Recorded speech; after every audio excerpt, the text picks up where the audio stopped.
And today's been an opportunity for us to host the Prime Minister to talk through the range of issues that our closest of partners have together. Our ties are, of course, older than our democracies, and connection are so strong we regard ourselves as family. Our history speaks for our common commitment to peace, prosperity and security. Our economic cooperation reflects our pursuit of new prosperity, and our flags remind us in all of that we steer by the same stars. Ours is more than a bond of old affection. It is a partnership driven by a new determination, one that recognises that together we're stronger than just individual countries, and that will work together not just in our relationship between each other, but as well as part of the Pacific family and as good global citizens as well. The Prime Minister, when we first met following your election, you said that we shared a commitment to lifting our ambition, and today we do just that.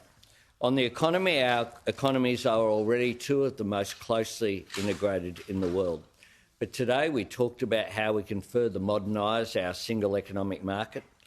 Our Treasurers and Climate Ministers met recently and agreed to work together on the policies and that underpin the net zero transition. Today we talked about how many of the initiatives in the Future Made in Australia can present opportunities for cooperation as well. I'm pleased that New Zealand has joined Australia in the Climate Club, which will support decarbonisation across the Tasman. And in addition to that, of course, we've spoken about a seamless transition of our people being able to go through on a contactless way between our two countries. In defence, we know that we face the most strategic circumstances since the Second World War. And today, the Prime Minister and I have committed to working in lockstep, like never before, to assure our nation's security and prosperity. New Zealand is going through a defence review, a bit like what we did with our defence strategic review. And so we talked about the way that experience that we have had can assist while New Zealand works through those issues. We worked through as well the benefits of interoperability, the exchanges that we have between senior defence personnel that are so important for us. We also discussed the increasingly important role cyberspace plays in national security and agreed to enhance cooperation in tackling cyber threats. We reaffirmed that international law applies in cyberspace and that a cyber attack on either country could, depending on its nature, constitute an attack under Article 4 of the ANZUS Treaty. We recognise that as Pacific nations, our future success is tied to that of the region. And in a couple of weeks' time, we'll join together at the Pacific Island Forum. And we talked about the way that we'll cooperate in the lead up to that, but also at that forum that will be held in Tonga in just a couple of weeks' time. Of course, deep and enduring people-to-people links remain at the heart of our relationship. Last July, my government made it easier for New Zealanders who call Australia home to become Australian citizens, and 60,000 people have applied. More than 30,000 have completed their citizenship. That is so important as we go forward. Prime Minister, just across the lake on Anzac Parade stands a monument to the relationship between our two nations. A towering bronze basket handle rising from soil taken from Galipoli with the Maori inscription, "Each of us at a handle of the basket." Now, as always, Australia and New Zealand continue to share the load, doing that heavy lifting together as we work to move as one, to move our countries and our region forward. Before I ask the Prime Minister to make some comments, I do want to just raise one issue, which is that our thoughts today are also with our friends in Turkey. We understand there are efforts underway to control fires that are burning on the Galipoli Peninsula. Gallipoli is, of course, sacred ground to both of our countries. Some 60,000 Australians served at Galipoli during the 8-month campaign, and 8,700 Australians lost their lives. 18,000 were wounded during the campaign, and there were more than 7,200 Australians buried in cemeteries or listed as missing there. So our thoughts today are with those who continue to care for those cemeteries and welcome thousands of Australians who visit Anzac headstones each year as they endure these difficult times. Prime Minister. Thank you, Prime Minister. Ka nui te mihi kia koutou, kia ora everybody, and good morning. It's a real pleasure to be here. Can I just acknowledge the Ngunnawal people as traditional custodians of the land that we're meeting on, and also to recognise people or families with connections to the lands of the ACT. Prime Minister Albanese, can I say thank you again for hosting me.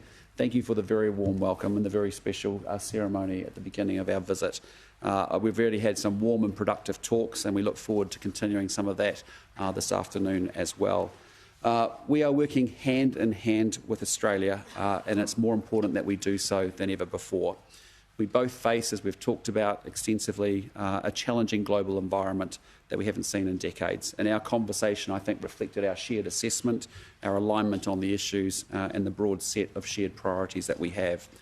As the Prime Minister said, we discussed defence and security issues in detail, and today, Australia, as you know, is our only ally, and today Prime Minister Albanese and I reaffirmed the strength of that alliance that we have together. Our defence forces are working seamlessly, with our personnel currently deployed together offshore in 9 different deployments. We affirmed also today that our alliance can come into play if either New Zealand or Australia face a sufficiently severe cyber attack. And we invited our defence ministers to also update and renew closer defence relations at their next meeting.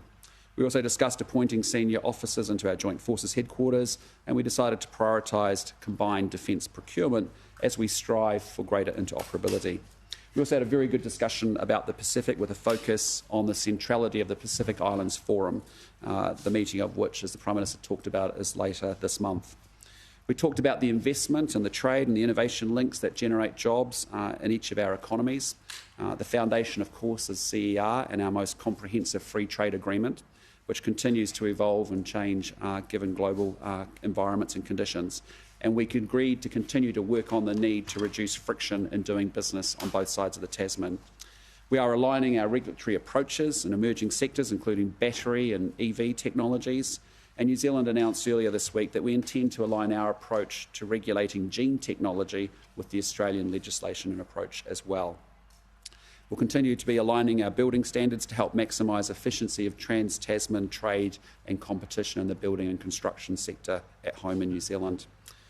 And Prime Minister Albanese and I are also committed to improving the operation of the Trans-Tasman Mutual Recognition Arrangement to support more seamless trade between our two countries.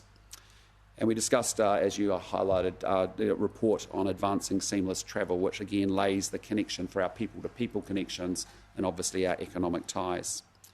The Prime Minister and I also discussed the freedom of Australians and New Zealanders to travel and work and live in each other's country, which is a unique feature of our relationship. Again, I commend the Prime Minister and thank him deeply for the changes that he announced last year to create a direct pathway to citizenship for New Zealanders in Australia. That is life-changing. It's turning hard-working Kiwis into your very best Australians. And we also discussed 501 deportation, with a focus on the common-sense approach to deportations that addresses people whose formative experiences were nearly all in Australia. And Prime Minister Albanese and I agreed to engage closely on this. Can I say, Prime Minister, thank you again for the very warm welcome. Thank you for the friendship. Thank you for the hospitality. Thank you for your commitment to this relationship, which we so appreciate. And I guess with that, we're happy to take any questions.